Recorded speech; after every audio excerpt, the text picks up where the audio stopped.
আমার বক্তব্য হচ্ছে ভিডিও সকলের ভিডিও, ভিডিওর অপর নাম সমষ্টি উন্নয়ন আধিকারিক।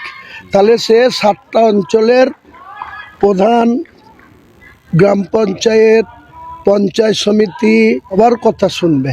এখানে 21টা পঞ্চায়েত সমিতির মেম্বারের মধ্যে 8 জন 9 জনের কোনো কথাই গুরুত্ব দেওয়া হয় না, একটা তারপলিন চেয়েও তারা পায় না।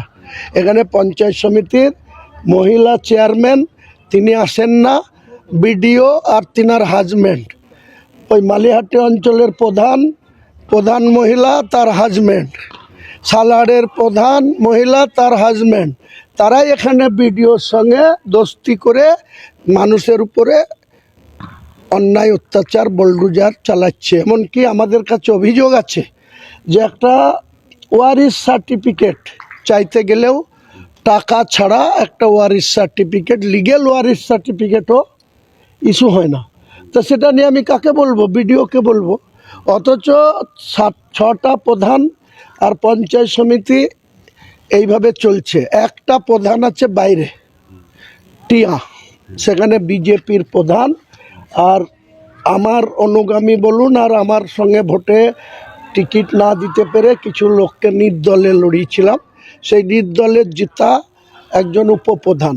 ওই সালু অঞ্চলেও দেখবেন, ওই শিমুলিয়া অঞ্চলেও উপপ্রধান যে আছে সে নির্দলে জেতা। তেমনি টিয়াতেও যে উপপ্রধান আছে টুলু মোল্লা, সে নির্দলে জেতা। তাহলে তারা নর্মাল করছে, তাদের একটা ফেরিঘাটের ইজারা দেওয়ার বা ডাক দেওয়ার ডেট ছিল 4 এবং 5, 4/12, 5/12 বেলা 2টো পর্যন্ত সময় ছিল যে লিগেল ইজারাদার যারা অ্যাটেন্ড করতে চায় তারা সেখানে টাকা জমা দিবে, দিয়ে পরে তাদেরকে ওপেন অকশন করা হবে। সেই টাকা জমা দেওয়ার লাস্ট টাইম ছিল বেলা 2টো, 5 তারিখ।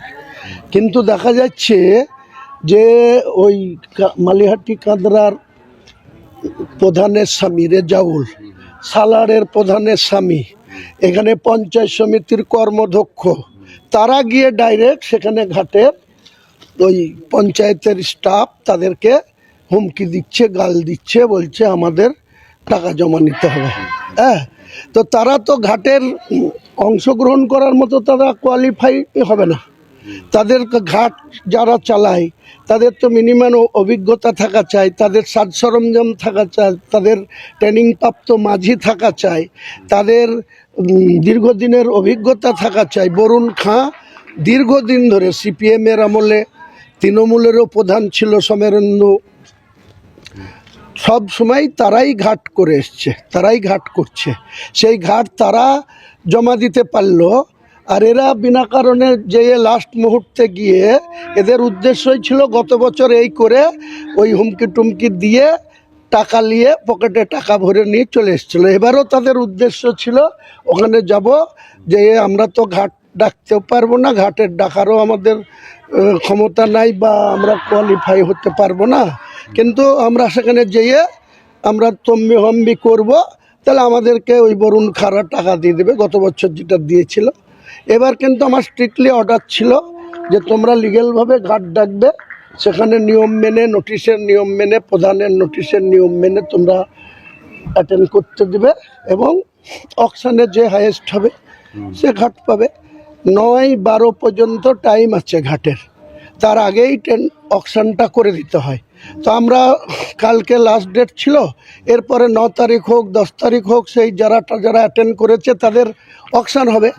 ভিডিও অতি বেশি উৎসাহী হয়ে 6টা জায়গায় কি হচ্ছে দেখতে যান না উনি। তিরপল যে আর পঞ্চায়েতের সদস্যরা পান না তা দেখবে না, ওই বিজেপি আর নির্দল মিলে যে টিআর প্রধান সেখানে চলে গেছে অতি ইন্টারেস্ট দেখাতে যে তুমি এদেরকে কেন টাকা জমা নিচ্ছ না। দুটোই টাইম এরা গিয়েছে 1:13-তে, আর ভিডিও আবার সেখানে চলে গেছে 2:22 আবার ওসিকে ডেকে নিয়ে গেছে। ওসিকে যখন বলছি আমি যে আপনার ওখানে পঞ্চায়েতে তারা অটোনমাস বডি, স্বশাসিত বডি, তারা কি করছে আপনি এখানে ওখানে, তা বলছে আমাকে ম্যাজিস্ট্রেট ডেকেছে, বিডিও ম্যাজিস্ট্রেট, আমাকে আসতেই হবে। বললাম ভালো। তা আমি আজকে ওকে জানতে এসেছিলাম যে তোমার কটা পঞ্চায়েতে তুমি এই 1 বছরে বিডিও আছো, ভিজিট করো। ও বলছে গ্রাম সভার মিটিং ছিল তাই গিয়েছে, কিন্তু মোটেই না, গ্রাম সভার কোনো মিটিংয়ে না, ওখানে ও ইন্টেনশনালি এদের সাপোর্ট করতে ওখানে গিয়েছে যাতে মাল করি পায়।